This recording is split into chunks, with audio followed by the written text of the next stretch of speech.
Tu līdz tam brīdim zināji savu vērtību, savu cenu, cik vispār kas maksā? Nekād. Es biju jāiemācās būt kameras priekšā. Tev var atkārtot. Tu neesi unikāls, Ričard. Mēs neviens neesam unikāls. Vidēji tavu klipu noskatās vienā no platformām 60,000 reizes. Kā tu nonāci līdz tam, kad tu sāki to pelnīt? Tava audience jāsaprot. Ja tu vari atklāt un drīkst, cik ir bijis dārgākais sadarbības partneris gaļā? Man bija acis liels, un es biju gatavs darīt jebko. Cik ļoti man nepatika strojkas, lauka darbs. Tā bija man lielākā motivācija darīt šo. Cilvēks skatās un cilvēks klausās, kā tu vari nopelnīt, kā tu vari materializēt savus skatījumus naudā un ar ko jāsapūt ieteikt, kāds padoms. No sākuma man likās, ka pasaules prāks, tad Kā to paku savu veidu? un tā bija mana kļūda. Es saku, tēt, es domāju, ka 70% ir pārgājuši jau viss. Man olmē ir tik tā kā. Kā tu spēj noturēt kvalitāti pret augošo kvalitāti? Klausīties un dzirdēt ir dažādas lietas. Tauku ražošana. Kā tu nonāci līdz beef talon? Reģistrācija, testi, ražošana. Cik tu zaudētu naudu? Esmu pilnībā pret augueļām. Es teicu, hei, tu galīgi, tu beidz ražošanu Latvijā, maija ražošanu, tas viss. Vai tu atceries savu pirmo nopelnīto naudu? To savu čomu, vienkārši tačkā stum, pilnu tačku ar sulām kaimiņiem. Es viņu, ko tu dari? Nu kā, es sarunāju labu cenu. Zināju, ka tā sula pārdošana ir reāli mīnus. Divos kontos, kas tev ir populārākie, tas ir Facebook un TikToks, ir vairāk kā 1,5 miljonu mēnesī skatījumi. Tev ir ap 32,000 sekotāji un vidēji tavu klipu noskatās vienā no platformām 60,000 reizes. Salīdzinājumam Latvijā viens no populārāk skatītākiem raidījumiem ir Panorāma, kas ir daudz mazāku skatījumu. Un pats populārākais ir Koru kāri ar apmēram 250,000. Un tev savukārt bijuši daži video, kas iet pāri šim skaitlim. Tad pirmais jautājums, kā var nonākt līdz tik lielam skatījumu skaitam ik mēnesi? Jo ir pagājuši, manuprāt, 6 mēneši jau. Nu, jā, no sākuma noteikti bija tas, kad bija jāiemācās būt kameras priekšā. Vispār būt ērti kameras priekšā. Domāt, kāda tev frizūra, kāds tev apģērbs, kā vispār nostāties kameras priekšā. Jo man vienmēr sanāca runāt, to es godīgi varu pateikt. Es vienmēr skolas konkursos, vienmēr skolotāji man teica, viņiem patīk manas prezentācijas. Es uzstājos skolas priekšā dzējoļu un vispārējais. Man sanāca runāt. Bet nolikt sevi kameras priekšā, tāpat mēs esam cilvēki. Mēs domājam, kā mēs iztīsimies šajā bildē, kā mēs iztīsimies video. Ļoti agri es to sapratu un tu man to iemācīji, kad svarīgāk ir svarīga kvalitāte. Bet kvalitāte produktā, video, sižetā, nevis tas, kā tu izskaties tajā vietā. Un vienā brīdī tas paliek pilnībā, tu aizmirsti to. Un tu kļūsti par sevi. Un es jau uzreiz centos būt tu. Un cilvēks dabiski nolasa ar acīm, ka tu esi tu, ka tu esi naturāls, ka tu rādi sevi. Un tā, es domāju, dēļ tā arī tie naturālie skatījumi sākās. Manā virtuvē, esot ārā, esot cilvēks, esot tāds pats kā tu. Labi, bet lielākā daļa no cilvēkiem, ko es redzēju sociālajos tīklos, viņi ir diezgan dabiski, viņi ir reāli. Tad kas ir tās, kas vēl, lai tevi skatītos? Tad, ja Latvijā dzīvo ap 1,5 miljonu cilvēku, tad katrs vidēji noskatās. Tad jābūt kodai vēl atslēgai. Tu man neesi pateicis, labi, pirmā atbilde ir, tev jābūt dabiskam. Otrais, tev vienkārši jāuzdrīkstās to vispār darīt. Trešais, jādara tas, kas tev patīk. Kas vēl? Nevar būt tik vienkārši. Tieši tas, ko tu teici. Cilvēki, kurus tu esi redzējis sociālajos medijos. Tas nozīmē, ka tu viņus jau redzi. Viņi ir viņi. Un cilvēki, mūsu algoritms, cilvēki ir atlasījis, ka viņi ir oriģināli, viņi ir viņi paši. Un mēs viņus redzam tieši tā. Tie ir tie cilvēki, kurus mēs redzam. Mēs katrs esam unikāls, ja mēs katrs sāktu mēģināt un nebaidītos. Ne visi var būt žurnālisti vai sociālo mediju kreideri vai uzņēmēji vai sportisti, bet diezgan daudz mēs varam. Ja mēs vienkārši būtu unikāli un paši. Bet vēl arī noteikti ir tas, kad ir tēmas, laiki, kad tu posto. Tava audience jāsaprot, ko es no sākuma nezināju. Tas viss nāca ar... Es nezināju, kā to izdarīt. Vai ir kaut kādi īpaši algoritmi, laiki, sižeta garumi? Es neredzu, es vēl esmu mazliet dinozaurs šajos Esmu jautājumos. prasījis citiem satura veidotājiem, citiem jau profesionāliem sava darba darītājiem, kas veido satura citiem. Un neviens pat līdz tam tik dziļi neiet. Es uzskatu, ka ir. Es uzskatu, ka ir Facebook laiks, ir TikTok laiks, ir Facebook dienas, ir TikTok video un ir Facebook video. Tās audiences laiks baigi atšķirās un ir baigi svarīgi viņus atrast. Es viņus esmu atradis savējās. Tas patreiz laikam kā mazs biznesa noslēpums, tu viņu patreiz neatklāsi, bet tad nianses ir. Jā, noteikti. Un es domāju, ka video kvalitāte, kā tu teici, mēs atšifrējam, kad ir telefons, kad ir īstā kamera, Man paveicās, ka es visu darīju no telefona, visu darīju pats, montēju pats. Un tas deva to dabiskumu. Mēs reklāmām šķiram garām. Laba kamera, labs sižets, skaisti cilvēki, skaisti apģērbi. Mēs tam šķiram, neticam. mēs šķiram, neticam, mēs šķiram. Tas ir kaut kas dabīgs, tev uzrunā, un tu esi pats, tad patīk. Un, protams, tas, ka esmu jauns, es iztos jauns un es gatavoju ēst. Tas ir tā, tas bišķi ir tāda domstarpība. Tas man palīdzēja noteikti, ka es izskatos jauns, es esmu jauns, man 19 gadi. Un tas, ka es gatavoju ēst, tā bija tās divas. Es atradu savu nišu, un es atradu nišu, katrs cilvēks gatavo, katram cilvēkam patīk ēdiens, un es atradu to nišu. Ar to es arī sāku, devos iekšā nišā. Tu pats aizdomājies, kā tu nonāci līdz tam, ka tavu skatījumus, tavu sociālo tīklu var pārvērst reālā, taustāmā naudā, jo tu patreiz pelni ar to naudu. Kā tu nonāci līdz tam, kad tu sāki ar to pelnīt? Kad sāku būvēt savu sociālo mediju networku, tīklu, mans pirmais un vienīgais doma galvā bija produkts. Produkts, ko es cilvēkam pārdošu. Uzņēmējdarbība savu. Es zināju, kas tas produkts būs, es zināju, ka viņu pārdošu. Vēl nebija īstais laiks viņu pārdot. Un es sāku būvēt, un pa ceļam nāca sadarbības. Hei, mēs iedosim gaļu, tu ieliec mums video. Tad barteris. Barterīts. Hei, mēs iedosim to, tu izdari šito. Tu biji priecīgs? Es biju priecīgs. Es biju laimīgākais cilvēks pasaulē, tā, ka man iedod dārgāko steigtu pasaulē. Man bija tikai jautājums, es biju laimīgākais. Okay. Ja tu vari atklāt un drīkst, cik ir bijis dārgākais sadarbības barteris? Gaļā. Teic gaļa. Cik ir bijis dārgākā gaļa, ko tu ēdzi? Pa 200 eiro kilogramu. Ir ok. Vislabāk, bet tie ir barteri, un es jau tādu jūtos kā laimīgākais cilvēks pasaulē. Bet jā, ejot uz priekšu, mana audience kāpa, skatījuma kāpa. Nevis kāpa, bet nostabilizējās, parādījās laba līkne stabila. Labi, ka man bija blakus vecāki, kas man pateica, ka Ričard, pagaidi, sagaidi savu cenu, pagaidi, dabū lielākas zivis, sagaidi savu cenu. Un jā, pienāca jau rudenis šis, un man uzrunāja pirmais lielais, tas nav noslēpums, ka pirmais uzņēmums, kas man uzrunāja, jau vasarā bija biznesa vadības koledža, bet tas jau bija savādākā veidā. Bet pirmais apmaksātais uzņēmums, kas man bija gatavs piedāvāt darbu, tiešām ilgtermiņa, bija Rīgas Miesnieks, gaļas uzņēmums. Viens no lielākajiem Baltijā, ja ne lielākais. Un man bija acis liels, un es biju gatavs darīt jebko. Es kaut ko darīt un iemest, un es dabūju to pirmo fišu, un aizgāju ilgtermiņa sadarbību, un sāku uzrunāt pārējie. Ir vienas reizes sadarbības, ir vairāku reižu sadarbības, ir sadarbības, kad es lieku savā kontā, ir sadarbības, ka mēs liekam viņu kontā. Ir sadarbības, kuras nepiedalos, kuras filmē tikai, bet tas ir cits uzņēmuma veids, un ir sadarbības, kuras veidoja satura kontam. Kāda tad mums parasti priekšās tādas filmas, tu aizbrauc uz lielu ofisu, tev sēž pretī cilvēki, ja tev runājas, vai arī otrs tagad moderns laikmets. Čau, Ričard, hei, kā tev iet, mums patīk, ko tu dari, tu mani nekad dzīvē neredzēsi, es tev arī, reiku uztais man to. Kāda bija tava pirmā pieredze sadarbībai ar šajā gadījumā Rīgas Miesnieku? Jā, tas kā tu saki, bija liela ražotne, liels office, noliktava. Daudz cilvēku, daudz darbinieku. Un pie tādiem, pie marketinga direktoriem bija jāiet. Un savas jomas jau ilgi strādājoši. Cilvēki ilgi strādā tajā jomā. Iespējams, ilgāk nekā esmu uz šīs pasaules.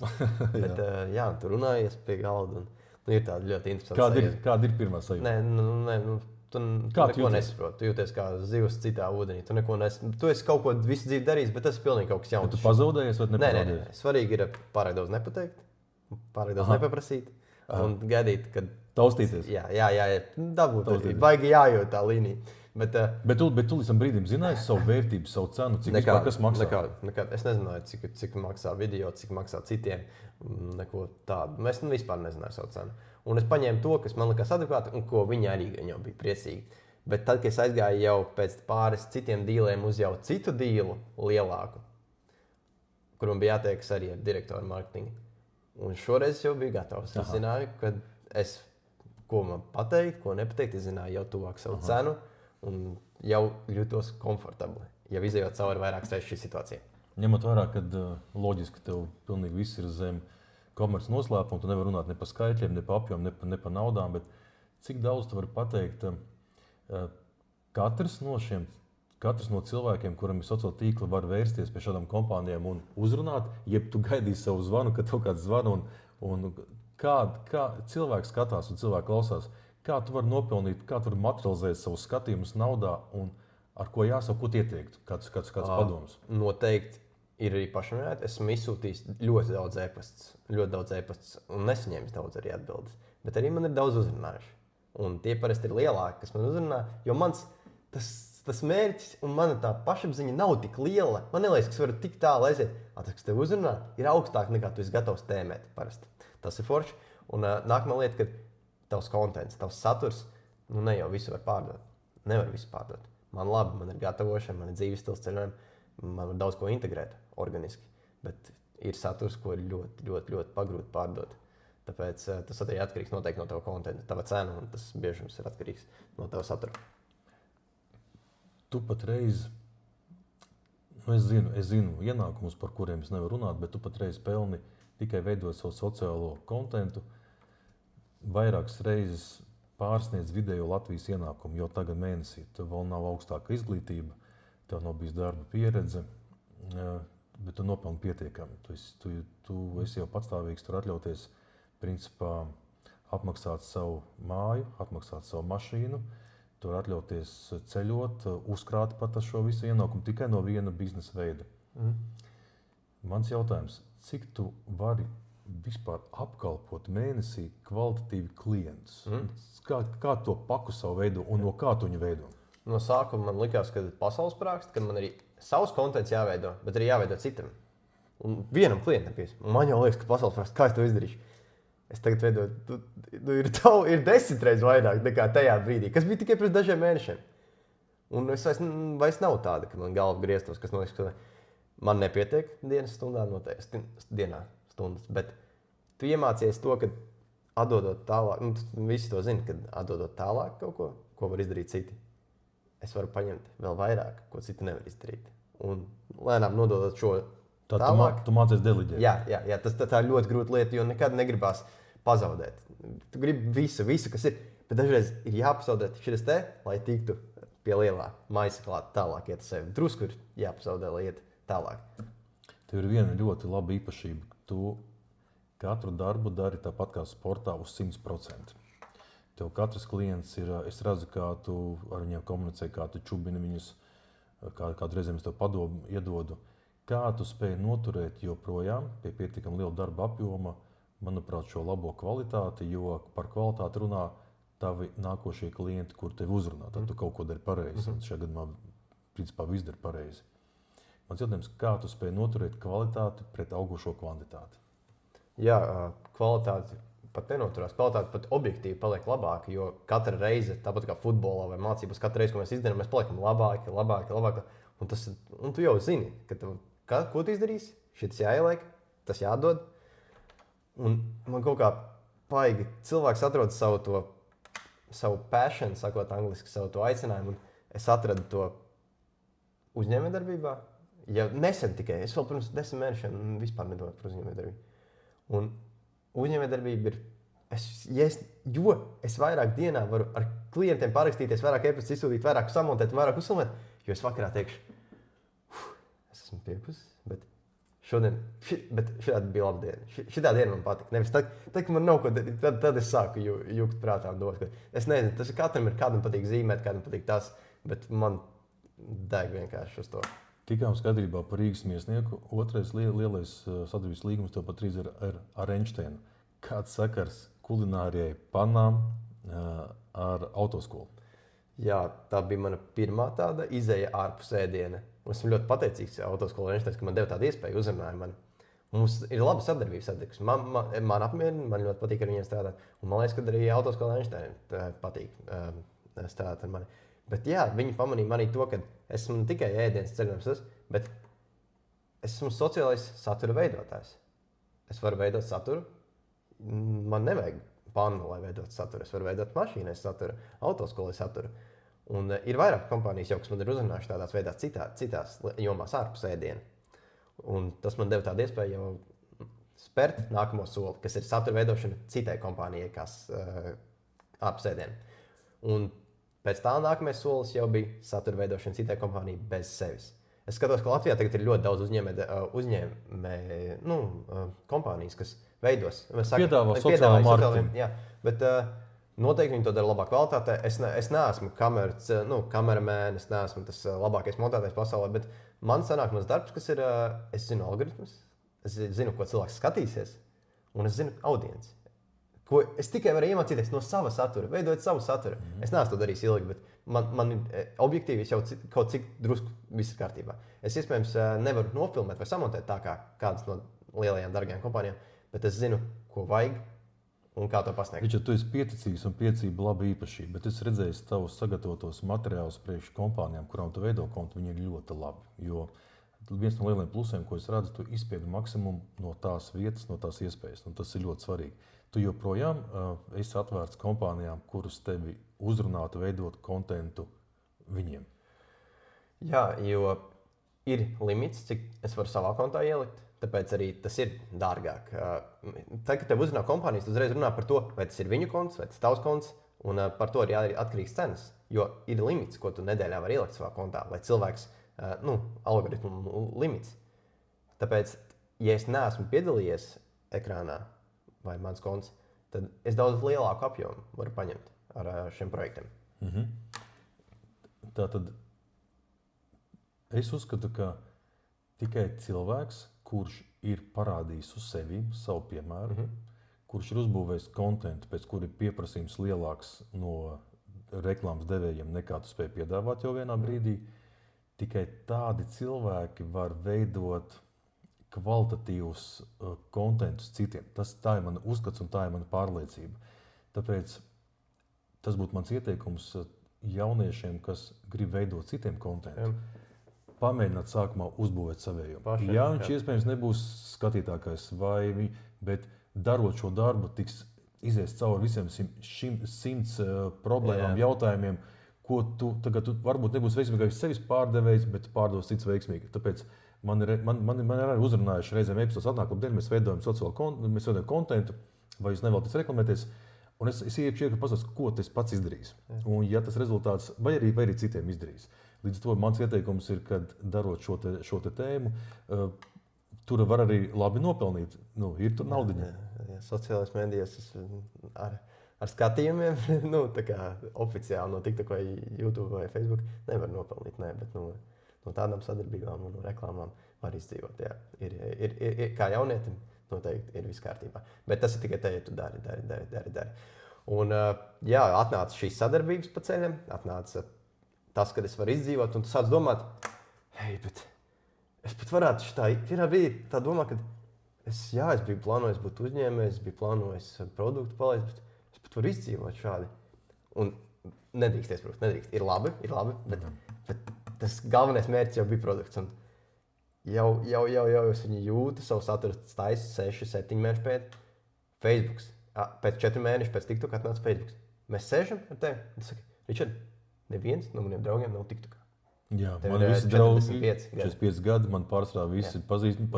Ko es saku, un tā bija mana kļūda, es saku, tēt, es domāju, ka 70% ir pārgājuši jau viss. Man oma ir TikTokā, viņai 70 gadi, oma ir TikTokā. Es domāju, ka 70% ir pārgājuši. Es negribu dublēt, es negribu vairāk darbu, es negribu savu kontu. Vajag pamēģinājām, iegriezām, un tagad objektīvi.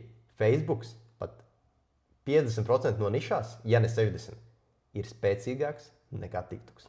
Un audience nedublējās. Man likās, ka dublēsies varbūt 10%, bet audience nedublējās. Tur ir cita audience, bet es negribu to stāstīt. Bet jā. Tu pat pateici rupjāk, tu teici, Facebooks tie dinozauri. Tie ir tādi, kā jūs esat dinozauri. Jūs taču visi tur lēnām tā kā dinozauri vairs nebūsiet. Es teicu, bet kas ir svarīga īpašība? Ieklausīties, klausīties un dzirdēt ir dažādas lietas, bet ieklausīties ir vēl krūtāk. Un ja tu vēl to ieklausies un pamēģini, un tu esi tam gatavs, tas nozīmē, ka tu neieciklējies, nespītējies, tu saki, ok, es paklausījos, pamēģinām. Bet šajā gadījumā man tas pašam bija izaicinājums, es arī nezināju, kāda ir tā statistika, bet neatklāju visus komandas noslēpumus, jo tā ir tava vērtība. Un tad satura veidošana ir interesanti, aizraujoši, bet tu nonāc līdz, manuprāt, sarežģītākajai lietai, ko es nekad startā teiktu nē, tauku ražošana. Kā tu nonāci līdz beef talam? Tādu savu galveno produktu Es jau biju pasūtījis pirms es sāku sociālos mēdījus. Bet viņš ir process, ir vairāk mēneši. Sagatavošana, reģistrācija, testi, ražošana. Un pa ceļam visu darot, man tāpat tā kvēlama pēc uzņēmējdarbības nebeidzās. Es domāju, ko par. Man Amerikā ļoti populāra lieta bija lielopu tauki, beef tallow. Un es eju. Un kādu laiku jau es par to domāju, ka Latvijā nav. Nevar nopirkt. Un esmu pilnībā pret augueļām, pilnībā pret to, ka mums vajadzētu cept steikus vai kartupeļus lielākā karstumā sviestā vai olīveļā. Nu, sadegs sviests olīveļu. Es lietoju sviestu un olīveļu, es nelietoju augueļus. Bet ko darīt, ka tev vajag Augstu temperatūru. Kas ir mans otrs produkts? Lielopu tauks vajag. Viņš ļoti piestāvēs manam lielajam produktam. Ko darīt? Imports dārgi, nevar nopelnīt. Tēt, jāsāk ražot. Es sāku ražot lielopu tauks. Es teicu, ej, tu galīgi, tu beidz ražošanu Latvijā, maija ražošanu. Tas viss ir. Es prasu PVD, viņi saka, nav Latvijā nevienam licences tā kā oficiāli ražot. Pārtiks veterānu dienestam. Jā, prasu pārtiks veterānu dienestam, viņi saka, nav nevienam. Neviens neražo tauks to brīdi. Lielopu. Aiziet. Un es iesāku, sakārtoju atļaujas, aizgāju, visu palaidu vidiku, uzgriezu vairāk kā 200,000 skatījumus, palaidu 5 veikalos tajā dzīvē. Jā, tas nebija miljonu projekts vai milzīgas atdevas projekts, bet man patika, es uzzināju, kas ir pārtiks veterinārais dienests, kas arī palīdzēja nākamajam produktam. Es uzzināju, kā tas kaut ko ražot. Es normāli nomaucu. Tu zini, ka es pats devu, kas tur es normāli maucu pats iekšā. Jā. Un, kā arī izdarīt, tas nebija milzīgs projekts vai liels atdevas projekts, bet esmu priecīgs, ka to izdarīju. Un tā vasara arī beidzās. Un tuvāk jau nāca lielais produkts, kas ir beidzot jau 2 nedēļas, var teikt, kad ir pieejamas. Šis ir nākamais modelis dziļā, bet jau ir pieejams 2 nedēļas manas nerūsēšā tērauda Richie Diamond pannas, kas ir manas izveidotas zīmols. Kā es nonācu līdz pannai? Esmu pastāstījis par sociālajiem medijiem, bet kā es nonācu līdz pannai? Richard, tad, ja tauku ražošana jau ir sarežģīts process, tad sava zīmola pannas ražošana, manuprāt, ir vēl sarežģītāks process, ņemot vērā gan šo kvalitāti, ņemot vērā to, ka nišā jau tajā brīdī ir 100 citas pannas. Pirmais, ar kā tu vispār nonāci līdz tam, ka tai ir jābūt pannai? Jā, tad bija jāizdomā produkts. Un kas man sanāk? Tajā brīdī es nebiju vēl sociālos mēdījos, vēlreiz atgādināšu sācis. Man sanāk futbols. Sanāk ēst gatavot. Es kopš 14 gadu vecuma, 13 sev gatavoju visu pilnībā ēdienreiz. Tas arī viss. Futbolu nav kā pārdot cilvēkiem. Ēst, ok, es varu pārdot ēst gatavošanas kontentu. Ko vēl? Es jau ļoti 15 gadu vecumā, man 14 gadu vecumā, 15 gadu vecumā, 16 dāvināja pannas Ziemassvētkos. Tu pats man dāvināja pannas. Es viņas prasīju, jā, bet tu man dāvināja pannas. Un tas nebija lētās pannas. Sākām ar 100 eiro, 150, 200. Mēs pat nonācām līdz 250 eiro pannai Ziemassvētkos. Paldies, ka bija tāda iespēja man uzdāvināt tādu pannu, bet bija viena tā galvenā lieta - veselība. 16 gadu vecumā es ieju no rīta mūsu garāžā, un tur ir trenižera zāle. Tā nav jaunākā vai jauna lietota, kas arī jau sarūsējuši daži, bet trenižera zāle. Un es eju uz trenižera zāli un apsolīju sev vienu lietu, ka es nekad neēdīšu veselīgi. Es jau tā strādāju. Kāpēc lai es vēl neapēstu tos čipsus, saldējumus, visu, kas man patīk? Un vienā brīdī saprotu, ja es varu pielikt 40% atdevi ar pareizu ēdienu, tad es to darīšu. Jūs negatavojāt pareizi ēdienu, sorry, bet tā bija. Viss jāgatavo pašam. Es jau to biju darījis, bet tagad tas jādara pareizi. Pareizi ēdieni no sākuma uz visādām pannām. Un tad es saprotu, ka, ja es eju līdz galam veselībai, es skaitīju savas kalorijas 3 gadus, tu zini, no vietas savus gramus skaitīju, putriņai, kartupeļiem, vistai, tu zini, ka es visu svēru. Es iegāju, tas varbūt kāds teiks, ka tas ir slimi vai apsēsti, bet tas bija tas, kas man patika. Es iegāju iekšā uztura zinātnē, un es nonācu līdz tam, ka veselīga panna ir daļa no tās. Mēs nevaram cept uz teflonu, uz non-stick coatingiem, kas nekad nepamet mūsu ķermeni. Nekad. Ko viņi nedara mūsu ķermeņos? Nepamet mūsu ķermeni. Ķermeni. Tas ir vairāks jau zināms pierādījumi un arī tiesas procesi. Vairāks tiesas procesi ārpus Eiropas, arī Eiropā, kad aizliedz šo. Un viņi vienkārši pārsauc. Vairs nav teflons, tagad ir kaut kāds tur coatings, tāds pārklājums. Viņi vienkārši pārsauc. Bet pēc būtības viss, kas ir virsū pannai un tu nokasi nost, un tu apēdi, viņš neparstrādājās un tā ir. Un sliktākais tas, ka katrs nokasījums, ko tu izdari nākamais, ir reiz 10. O, kāpēc? es neesmu tik dziļi zināts, bet viņš tik daudz nāk ārā, ka viņš nekad nebeidz. Ka viņš iet reiz 10. koeficientā. Tāpat kā gaļa sabojājas istabas temperatūrā reiz 10 katru stundu, tas pats ir ar teflonu. Man ir bijis jautājums, kāpēc par ļauju tirgu, bet tas lobbyis ir tik liels. Jā, tā peļņa ir tik liela, ka tu nopērci pannu un pēc 3 mēnešiem viņi ņem tā ārā. Un arī var zaudēt dažos tiesu un jebkurš uz viņus var gatavot, pat jebkurš, pat 5-gadnieks. Tāpēc es nonācu līdz pareizai pannai. Tad, kad tu man pastāstīji par savu pannu produktu no manas puses, es teicu, tu ko traks, esi pilns panna, nopērci tādu pannu. Jā. Un tad man sāk stāstīt, bet klausies, ja ir apakšā pielīmēta apakša, tad viņa nesilda visu pannu. Diska apakšā. Es domāju, es arī neesmu sliktākais pavārs ģimenē. Un man ir jau 30 gadu pieredze pie virtuves. Nezināju. Tu man saki, ir 3 slāņi iekšā. Es saku, kādi slāņi, panna ir panna, viss notiek un viss maucam. Trešais, tu man saki, cik tas iztērēs pannās. Pannās. Es saku, es vidēji gadā labi daudz gatavojot. Jā. Un reizēm arī mazās māsas iebrauc iekšā un to pannu sabojā, kas ir normāli. Es nomainīju 3 pannas. Katra panna vidēji 30 eiro maksā non-stick panna vidēji. Jā, 30 tik lēts pat nepirku. Es pirku pannas, kas maksā 60, 80, 100 eiro. Viņas man viss izbeidzās. Tad pat es ar savu pieredzi nezināju, kāpēc šīs, jautājums, kāpēc šīs pannas, kāpēc viņas pie viņām tiek klāta restorāni, tikai īpaši cilvēki. Kāpēc viņas nav mūsu veikalos? Jā, kas nemāk cept, pielīp? Kāpēc? Tātad no sākuma atbildēšu uz tavu jautājumu par to, kad zinātne, es nonācu līdz tai pannai, ka viņa ir veselīga, bet nākamā bija jau kādu pannu. Ir nerosējušo tērauda pannas daudz. Es zināju, ka vajag nerosējušo tērauda, jo čuguna arī ir normāla, nekaitīga panna.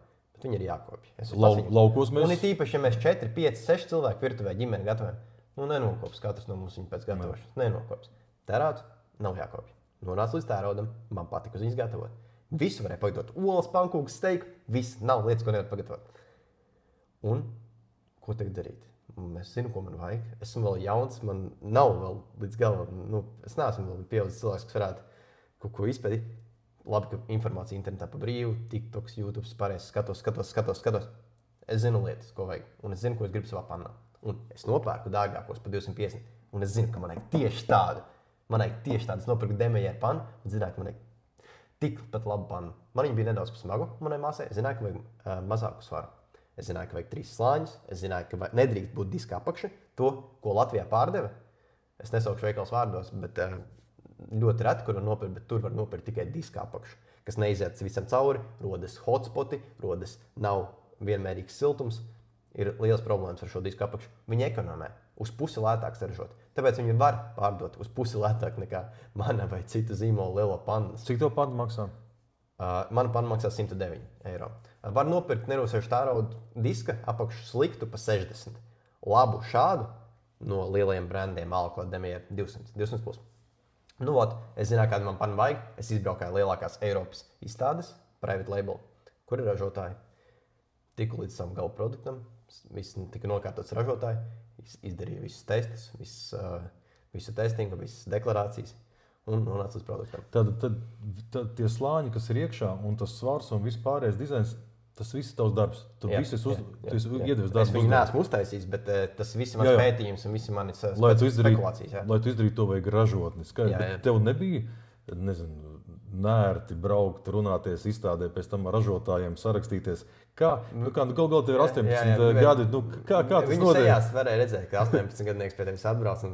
Bet tad, kad es ar viņu sāku runāt, un es saprotu, par ko es runāju, tad uzreiz ir, tad viņi saprot, ka es nerunāju. Tad viņi saprot, ka es kaut ko saprotu. Un nonāca līdz produktam, produkts šeit, produkts ir pārdošanā jau 2 nedēļas. Cik tu, klausies, laikam tas skaidrs varētu atklāt, nekas tur tik daudz. Tu esi pārdevis jau vairākus 100 pannas. Jā, 300. Vairāk kā 300 pannas pārdotas ir. 2 nedēļu laikā. Jā, tas ir daudz. Vai ir bijusi kāda negatīva atsauksme, ka cilvēkam nepatīk? Jo to nevar noslēpt. Cilvēki ieliek iekšā uzreiz tik, kā patīk, nepatīk. Kāds patreiz ir atsauksmes? Mēs ar tevi gaidījām, kad būs. Jā, vienmēr jābūt. Vienmēr jābūt procentu. Pat kāds speciāli grib noheitot. Un mēs domājam, cik būs procenti. Jā. Es teicu, Godīgi. Es teicu, katram produktam ir vismaz 10% heiteri vai nav kvalitātes. Jo pat 10% cilvēkiem ir pajautā, vai tu gribi saulīti rītā, viņš teiks, nē, es biju plānojis, ka 10%, cik tavs procents ir negatīvām atsauksmēm, godīgi. No cilvēkiem, kas nav nopirkuši pannas, sociālās medijas, ir heita procents. Es pat teiktu, iespējams, 10%. Okay. Kas cilvēks ir? Tie, kas nav nopirkuši, kāpēc tādu, kāpēc tik dārgi, jā. kāpēc šādi? Jā. No cilvēkiem, kas ir nopirkuši, un tas ir godīgi, es tagad nemaloju, nav bijuši slikti atsauksmi. Ir cilvēki, kas paprasa, kā šito savādāk. Un es izskaidroju, un viss kārtībā, viss tālāk ir kārtībā. Kāpēc šādi? Jo nekad nebija Latvijā pieejama informācija, kā gatavot uz nerošošu tērauda pannu. Es cilvēkiem dodu tik daudz informāciju, un katram nāk līdzi instrukcija manas pašas. Kad man arī šī informācija nebija pirms tam Latvijā, es viņu meklēju pa visu pasauli internetā, lai atrastu, kā pareizi gatavot. Viss ir vienkārši, ja tu cilvēkam pasaki, kā pareizi. Tu vari pateikt 3 soļos. Un es savam produktam ticēju. Man pirms tam prasīja, Ričard, ko tu darīsi? Ja cilvēkiem būs slikts atsauksmes, ja cilvēki citiem stāstīs, ir otrādi. Cilvēks stāsta citiem, kāpēc jāpērk. Jo es ticēju, es uzliku likmi, un es zināju, ko es liku likmi. Es savam produktam ticēju, vienkārši cilvēkiem pietrūka informācija, kā viņu izmantot. Un tagad es izdarīju tā, lai tā informācija būtu, tā, kas viņu palaistu.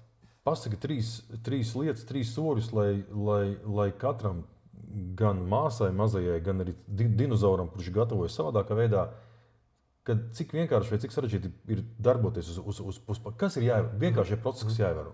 Panna nekad nav jākopja. Pannu, jebkad, ja tu sadedzināsi vai kaut ko izdarīsi, viņu nevar saplēst. Nevar uzsvērt tādu. Jāgrib. Ir vajag ļoti daudz gribas spēku un vēlmi, lai viņu saplēst. Uzsildīt. Vienkārši 3 minūtes no tavas dzīves, tavai veselībai, kvalitātei ēdieni. Uzsildīt pannu. 3 minūtes uzsildīt. Nelaid pāri 6 no 10, ja līdz 10 nelaid pāri 6. Nav sarežģīti. Vairāk ēdienas varbūt vairāk vajag, jā. Labi. Bet pareizi uzsildīt pannas, uzmet ūdeni, un ja ir burbulīši, lēdiem frosta efekts, viņi ir gatavi gatavošanai. Vienkārši saprast temperatūru un uzsildīt pannu. Tad izveidojas dabiskais non-stick, nepielipums, un ir lēdiem frosta efekts. Tī visi tik vienkārši. Elizabete 14 gadu vecumā var izdarīt. Labi, uzliekot gaļu virsū, man bija kļūda vienreiz. Es norāvu viņu nost par ātri. Kas ir otra lieta? Nākamā lieta, ko es arī stāstu, vienmēr ir ļaujiet dabiski atlikt. Tas nozīmē, ka tu uzliec gaļu, vai uzliec kartupeli, vai jebko citu. Bet man galvā neiet tieši kopā. Nevis rauj ārā, bet spied virsū, lai izveidojas dabiskais grauzdējums, kas dabiski taisa atlipumu no panna. Tas pats arī ir olām. Ja cep omleti, var uzreiz maukt. Bet ja cep olas, veselas, vajag sagaidīt, ka viņas izcepjas. Un tad mēs ņemam nost. Plus neviens bērns nevarēs sačakrēt tavu pannu. Esmu tavā pannā, kas bija maziņš iebraucis karotiem un dakšām. Jebkurš to izdarīt, protams, cilvēki. Šitā ir domāta, lai karoti pa viņu maukt, lai ar metāla metnīti pa viņu maukt, lai ar metāla tīrītā izlietne pa viņu maukt. Tāpēc šim produktam tirgū bija problēma. Panna nedrīkst maksāt 200. Es problēmu saredzēju un bija jārīkojās. Tāpēc šis jau ir otrais modelis, kas būs. Pirmais modelis ir palaists. Tas nav adekvāti, ka mums jāpērk par 200 eiro, lai domātu par mūsu veselībām un domātu par ilgmūžību. Mēs nedrīkstam pirkt non-stiku par 30 eiro 3 reizes gadā. Mēs nopērkam vienu, es gribēju kvalitāti, es pasūtīju dārgāk, man arī sanāk pārdot viņas par 109. Bet cena ir adekvāta tam, cik ilgi viņi kalpo un kādā kvalitātē tā ir. Kā tu nonāci līdz nākošajai pannai? Tāpēc, kad šī ir mana sapņu panna. Man ir tava klasiskā panna, super, ka šai priekšrocība viņa ir dziļāka. Yeah. Viņa ir dziļāka, un man, piemēram, ir vairāk ēdienu, ko man patīk sākumā apcept, pievienot un beigās vēl saltēt. Šī panna ir ideāla. Kāpēc tirgu nopērkam šādu pannu marketos Latvijā vispār? Un kā tu nonāci līdz to, ka šādu pannu var arī pārdot Latvijā? Šī panna, nākamais modelis būs domāta mērcēm, sautējumiem, ko liek krāsnī. Šo pannu drīkst likt krāsnī visām tādām lielākām procedūrām. Un Latvijā es neminēšu veikals, bet varēja nopirkt tikai ar diska apakšu. Tas nozīmē, ka nebūs vienmērīgs siltums, būs hotspoti un daudz arī pieraus pie pannas. Mēs netikām klāt, es netiku klāt. Cilvēki netika klāt internetā, varam pasūtīt labākas demiervis par 200 eiro. Tas nav tīri, ok. Tad produkts ir jau vēl viens produkts. Sapratu, kad viņi varēs sākt pasūtīt? Martā. Jaunais modelis būs martā. Un vēl viens pievedums lielajam. Var man pirmo rezervēt. Un maz atlaidus, es runāju par atlaidēm. Patreiz pēnas cena ir 109 eiro. Tas ir ļoti, ļoti adekvāta cena. Šī panna būs noteikti bišķi dārgāk. Ja tu savu pannu tirgot citos veikalos, cik tu zaudētu naudu? Cik paņem klasiski veikala starpniecībām viņi tirgot? Veikali, lai dzīvē nopirktu, nevis internetu veikali, paņem pat līdz 70%. Nevar izdzīvot. Ja 70%, es nevaru izdzīvot. Nav iespējams. Tas, manuprāt, nav normāli. Man bija jāadaptējās un bija jāpārdod pannu internetā. Tad tu pārdod internetā pannas tikai. Tātad pagaidām pārdod tikai internetā, bet līdz tam bija jānonāk, jo kā? Kā nonāca? Tev taču vajag savu mājaslapu, lai pārdotu. Vai kā tas strādā vispār? Kā var pārdot? Tev vajag platformas, tev vajag maksāšanas sistēmu ar karti. Pannu es pārdodu ar saviem sociāliem tīkliem. Bet pannu ir jāpārdod. Fiziski jāpārdod. Jā. Un es nonācu pie tā, ka es neesmu nekad bijis IT vai datoru speciālists vai cilvēks, kas tajos daudz saprot. Bet mammu, cik maksāja tavam iepriekšējiem uzņēmumam mājaslapā? 2, 3, 4, 5,000 mēs esam samaksājuši par mājaslapu. Es zvanu barteriem cilvēkos, hei, varbūt varam ko sarunāt, palīdzēt mājaslapā. 2, 3, man nav. Nav. Esmu nopelnījis to savu pirmo daļiņu no sociālajiem mēdījiem, bet esmu visu ieguldījis panās.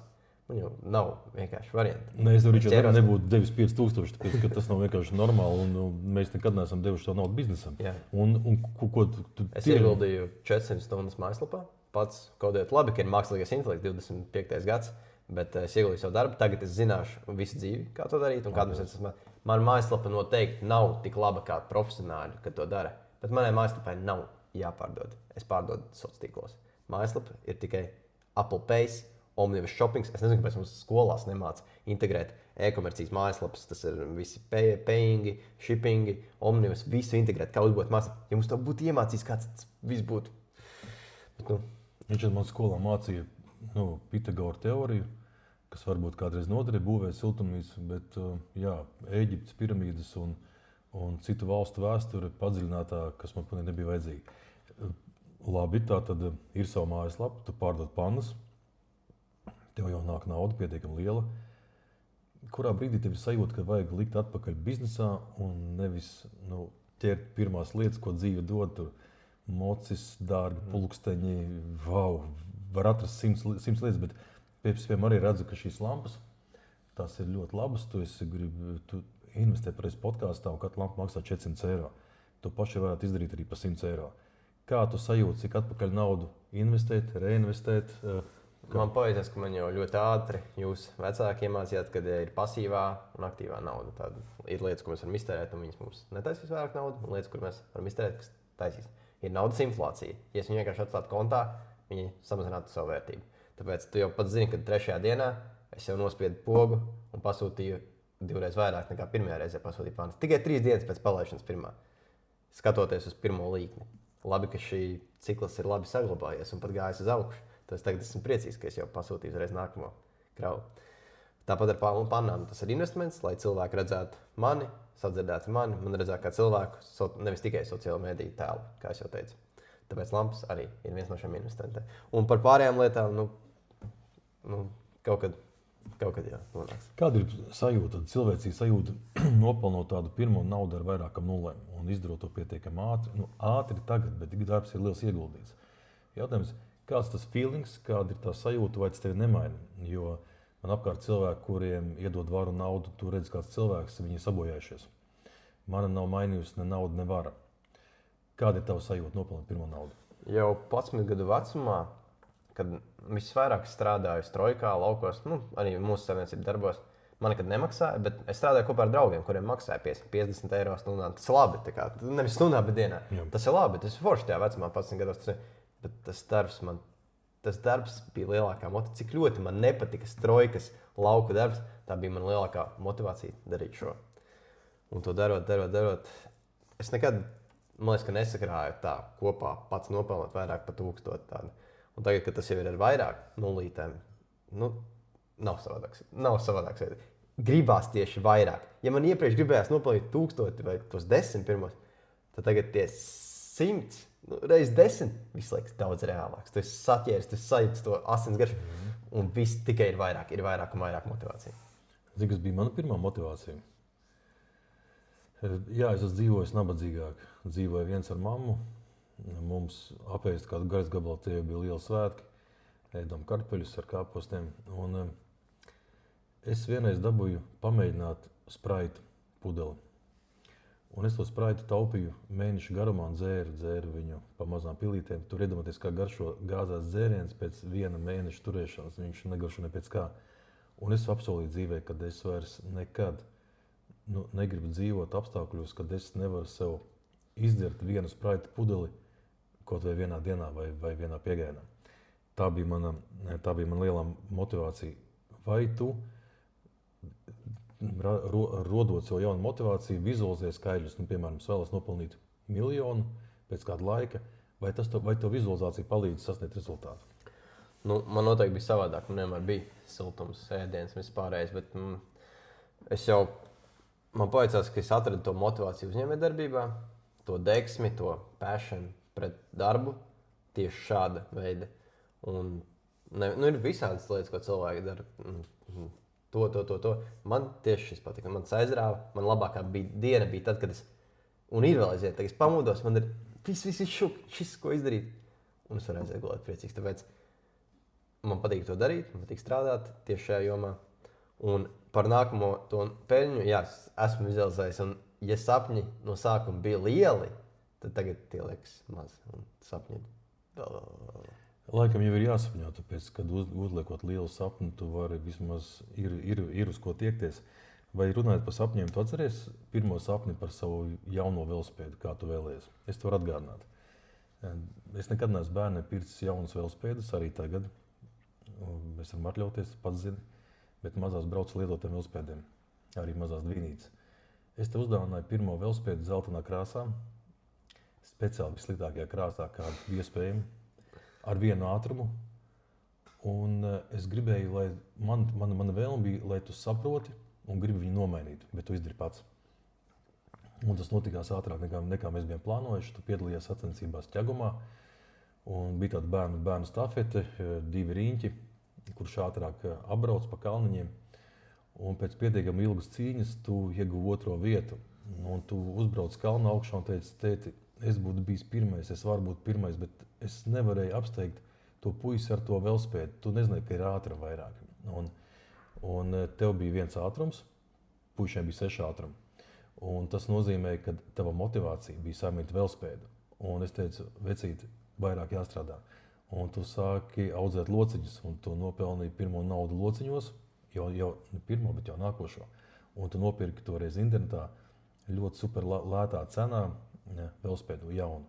Es atceros tavu seju, tavu sajūtu, kad tu sajūti, ka tu savām rokām vari izdarīt to, ko tu vēlies, un paņemt jaunu velosipēdu savās rokās, pats viņu salikt un arī braukt. Tu viņu taupīji, tu viņu tīrīji. Un tā bija pirmā pieredze, kas ir nauda, brīvība un labā sajūta. Nauda ir brīvība, un tagad man iepriekš teica, ko maina. Jā, nauda ir tas sapnis, un mums liekas, ka dzīve paliek labāk, bet ir brīvība, nauda ir brīvība. Tā tiešām brīvība. Jo paliek vairāk, ko darīt, un vairāk iespēja naudu nopelnīt. Jo kad man bija mazāk, kad vēl nesen tikko, es domāju, kā aizbraukt uz lētāku benzīna tanku vai lētāku veikalu, lai nopirkt lētāku lasi. Tad, kad viņi paliek jau nedaudz vairāk, tad domā, kā nopirkt savu laiku atpakaļ. Cik man vajadzētu iztērēt uz 50 citu projektu, citu cilvēku, citu darbinieku, lai iegūtu atpakaļ tās stundas, lai es varētu vēl lielākas lietas izdarīt, vēl vairāk to visu. Tāpēc nauda ir brīvība. Tagad jau jādomā, kā atpirkt savas stundas atpakaļ. Vai tu atceries savu pirmo nopelnīto naudu? Pašu pirmo. Atgādināt, tā bija bērnu dārzā. Tu atnāc mājās un tu man teici, tēti, kāpēc tu man nedāvini tik liels un foršas dāvanas, lielāku mašīnu, tajā gadījumā bija konkrēts piemērs, nekā tavam bērnu dārza draugam. Es teicu, Ričard, tev ir pietiekami viss, vienreiz gadā dāvana, un tev ir izglītības siltums. Un es teicu, bet vecīt, tu pats vari nopelnīt naudu. Tu biji apjūts tajā brīdī, mēs braucām uz bērnu dārzu, atceros, kā tagad. Tu teici, tēti, pastāstīsi, kā nopelnīt naudu. Es teicu, ne, tev pašam jāizdomā ir. Es tev priekšā neteikšu. Un atpakaļ ceļā tu man teici, ka tu neko nesi izdomājis, lai es tev palīdzu. Un es tev devu dažas idejas. Teicu, vecīt, pasties riņķī, Ričard, naudu pat kokos aug. Tu pasties tiem kokiem, un tev bija visu nakti jādomā, kādā veidā nauda aug kokos. Un tu man no rīta teici, nē, nauda kokos neaug, tev nav taisnība, tu mani mānīji. Es teicu, ne, es to nemānīju. Mēs neatbraucām uz bērnu dārzu tajā rītā, mēs aizgājām uz mežu. Es tev parādīju, kad aug mežā svaigi priežu zari ar tādām jaunām skujām. Mēs viņus noblūcām, mēs viņus salikām puslitrīgās burciņās, aplējām verdošu ūdeni, un mēs viņus pārdevām mūsu tuvākiem cilvēkiem par simbolisku naudu. Un es teicu, Ričard, man bija taisnība, nauda kokus, tikai viņu vajag sajust, atrast, ielikt un pārdot. Un tādā veidā tu sāki iegūt tādas dzīves atziņas, mācības stundas, un tālāk jau sakoja sulas piešana, tu jau brauc lasi jābolus, tu brauc uz tirdziņu, tu viņus tirgoji. Atceros divas epizodes. Pirmā epizode, kad tirdziņā, kad tu sāki tirgot, es speciāli sarunāju pašvaldības policiju, es toreiz izpildirektors Ogres novada. Es teicu, pieiet klāt puisim un pajautājiet, vai viņam ir dokumenti vai ko viņš tu vispār dara un kur viņam vecāki ir. Un viņi tev piegāja klāt.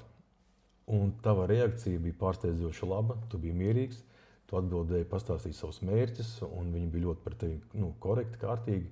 Un tā bija pirmā mācība, kad šī lieta tiek arī kontrolēta. Sapratu, es ar pirmo pircēju iesūtīju no malas iekšā. Es palūdzu savam paziņam, kurš pat nelieto ābolu sulu. Labi, ka tev pirmais pannas pircējs nebija jāiesūt.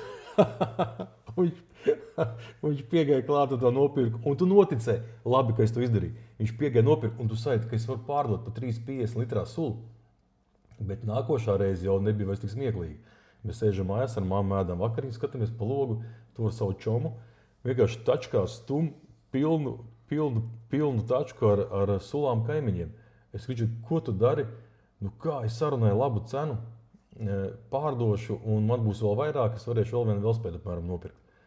Es zināju, ka tā sula pārdošana ir reāli mīnusā, tāpēc, ka parēķinu savu darbu, parēķinu visas izmaksas, tad es bija jāmaksā 4 eiro, lai vismaz 50 centi pelnītu, bet tajā brīdī neko nevar izdarīt. Tu esi aizbraucis, tu esi noslēdzis dīlu, tu esi apsolījis, tu esi izpildījis, un es pēc tam teicu, jā, ļoti laba lieta, baigies malas, un tā bija nākšana nauda.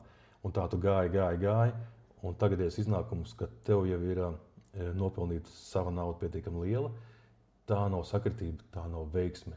Tā nav citu vārdu. Tas ir mērķtiecīgs darbs, kurš ir gatavots jau no bērnu kājām, un tev ir uzņēmēja gēns, kur tu jūti un kuru tu esi realizējis dzīvē.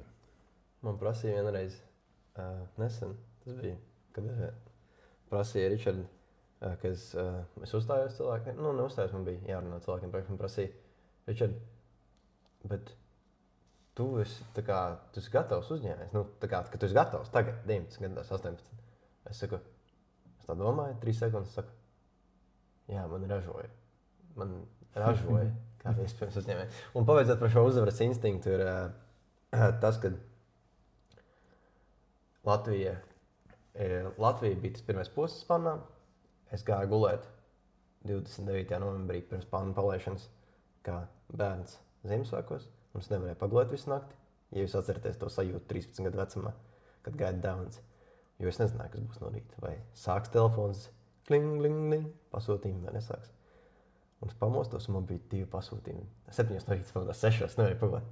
Es domāju, jā, visi dieni. Es pirmajā dienā pārdevu 70 pannas. Pa to cenu. 70. Un tā motivācija, tā kā teica, ka kāds man nopirka toreiz ābolu sulu, motivācija to, ka, ja 70, cik vēl es varu pārdot cilvēkiem? Viņa produkcija ir, cena ir nomērīta, un slikto atsauksmi pagaidām nenāk, tikai cilvēki ir sajūsmā. Nākamais uzdevums - eksports. Par to jau citā reizē un pēc pāris. Bet nobeidzot šo vēl, Laiciņu. Es dzirdu skaņas, ka tev ir ting, ting, ting. Es saprotu, ka tā ir skaņa, ka tev ienāk iekšā nauda. Ja? Lai tas ir. Jā. Tātad, vai šī skaņa mobilajā ierīcē tavā telefonā? Ko viņa dod? Kas tā ir par skaņu? Vai viņa palīdz, vai viņas var pierast? Katru reizi, kad tev kāds pasūta pannu, tev ir ting, ting, ting, ting. Un tas nozīmē, ka tajā dienā, kad teici 70 pannas, tev bija 70 reizes ting, ting, ting, ting, ting. Tas ir dopamīns. Kas tas ir? Tas ir dopamīns. Dopings? Dopamīns. Tas ir cilvēks. Dopamīns. Ja mēs neiegūstam no sporta, citi iegūst no citādām vielām dopamīnu. Tas ir dopamīns. Tas ir vislielākais dopamīns. Nav lielāka dopamīna par to, kad cilvēks saņem naudu pie rokās, vai tev atsūta tev algu. Un ja vēl kāds tavs pannas pērk, tas ir neaprakstāms dopamīns, un pie tās skaņas nevar pierast. Bet pastāstīs nākušajā reizē par par jauniem sadarbības partneriem, par eksporta tirgu, par grāmatvedību, par nodokļu sistēmu, par to, kas var palīdzēt jauniešiem iesākt uzņēmēt darbību, jo tev var atkārtot. Tu neesi unikāls, Ričard. Mēs neviens neesam unikāls. Mēs darām pareizi lietas, ir kaut kādas sakritības, mazas veiksmītas, bet tavs darbs ir atkārtojams. Tu pastāstīsi nākušajā epizodē par to, kas ir tev nākušie plāni un motivēsi cilvēkus, jauniešus uzsākt to. No manas puses noteikti es pastāstīšu, bet ko es vēlos tev paprasīt, ir jaunais produkts. Tu, briežragu pulveris, tu ieguldīsi vairāk kā 10, 15 gadus šajā projektā. Par to es vēlos dzirdēt nākamajā. Ok.